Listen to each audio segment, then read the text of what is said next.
In this video, we will show you how to cancel YouTube Premium subscription. In here, if you are participate on the YouTube Premium trial and you don't want to continue using the premium features, then you can cancel the subscription by clicking your Play Store here. After that, you can click your profile.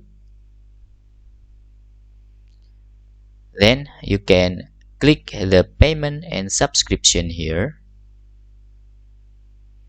And then select subscriptions.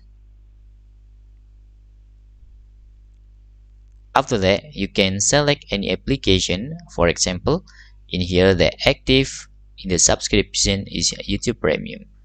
To cancel, you can just click this. After that, in here you can click cancel subscription to cancel the YouTube trial, or you can update the payment or another payment method here. And that's all tutorial how to cancel YouTube Premium subscriptions. Hope this video helpful for you.